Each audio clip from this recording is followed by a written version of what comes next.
Hello, my name is Elizabeth Lafontaine, and I'm the industry analyst for juvenile products here at NPD. Today, I'm going to walk you through some of the things we're looking at in regards to the overall juvenile industry and the juvenile consumer. Let's get started. Looking at the highlights of the 2020 birth numbers from the CDC, overall the birth rate in the US declined by 4%, following a 1% decline in 2019. By ethnicity, births to Hispanics were down 3%, the smallest decline by ethnicity overall. Births to white and Black women were down both 4%, while births to Asian women saw the steepest decline at 8%. By age group, birth rates in 2020 continued the trend of lower rates for younger women. Birth rates fell the most for women below the age of 25. The smallest declines in birth rates were for women aged 35 and older. In fact, the number of births to women aged 40 to 44 was unchanged from 2019 to 2020. We've seen a steady decline in birth rates since 2007 and the onset of the Great Recession. The COVID-19 pandemic has also played a role in declines throughout the back half of 2020 and the first half of 2021 as well. There also appears to be some connection to education.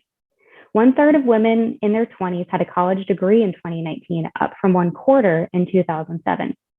Parenting, too, has become more stressful, especially over this past year. American parents spend more money and time on their children than any previous generation, and many feel immense pressure to be constantly teaching their children, enrolling them in enrichment classes, and giving them their undivided attention. This is known as intensive parenting, and while it used to be an upper middle class phenomenon, it is now rising fast across all social classes. According to an article from the BBC in February 2020, European parents have historically been more relaxed when it comes to raising their children, but today more and more are adopting the kind of intensive parenting style common here in the US. Despite the headwinds that we saw on the previous slide and the steep declines in birth rates in the US, the juvenile industry continues to soar and defy our expectations. We're going to uncover some of the things driving our growth over the past year. Thinking about the US retail consumer over the past year, it's been easy to read into the headlines since the onset of the COVID-19 pandemic and believe that consumers are suffering. However, many consumers are feeling personally wealthier than ever thanks to a variety of factors. Of course, this isn't true for all consumers, but for consumers who own homes, investments, and cars, there is a feeling that all of those assets are at a higher value than prior to the pandemic. With the need for more space and work from home setups, housing prices and used car values increased by double digits over 2020. Consumers are also paying off credit card debt at a higher rate than the past 8 years, bringing down the total outstanding balance, coupled with the highest personal savings rate in 20 years. This shift in mindset for consumers has allowed them to feel more comfortable and spend their discretionary dollars with less apprehension. We've especially seen this continue in juvenile, with the introduction of the child tax credit for families beginning in July.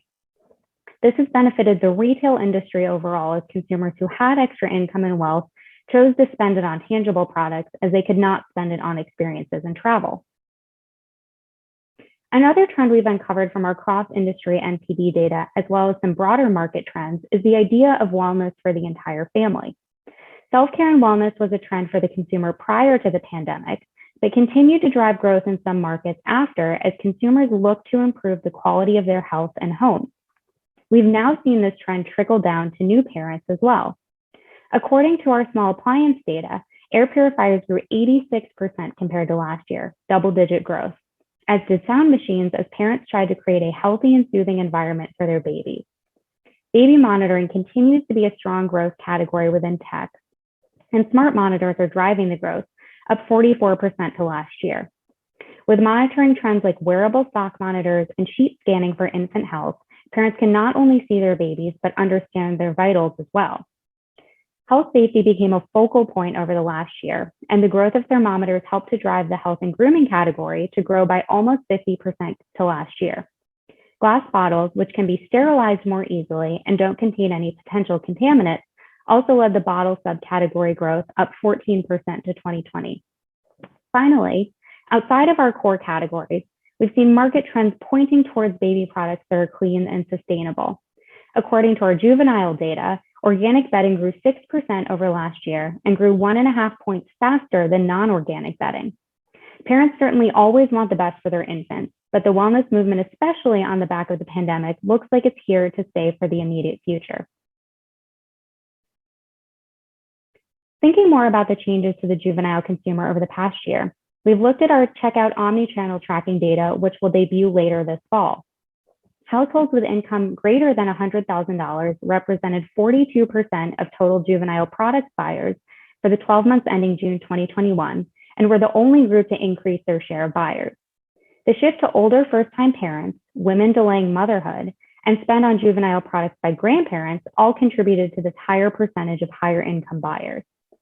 With this knowledge of higher income juvenile buyers, are there strategies or opportunities to drive more premium products in the market? These buyers may not be receiving the child tax credit payments though, so there may be still areas of growth for lower income cohorts. We looked at the age makeup of juvenile buyers using our checkout omni-panel data once again. Consumers age 55 plus account for more than 1/3 of juvenile buyers for the 12 months ending June 2021 and make up the largest share by age group of buyers. Grandparents are a large portion of juvenile buyers and are armed with the discretionary income or assets to purchase items for their grandchildren and children.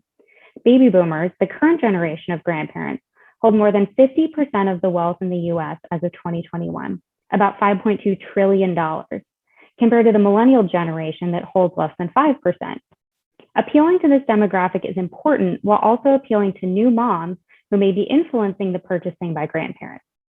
The additional disposable income of the baby boomer generation could allow moms to level up in items for their children or look to more premium solutions. This also underscores the importance of registries for higher ticket items. So, those are the top stories from the juvenile industry today. Despite challenging birth rates here in the US, new innovations, demand generation, stimulus injections, and new customer segments are driving growth. Thank you so much for joining me today. Please reach out to myself or your account representative with any questions. Have a great day.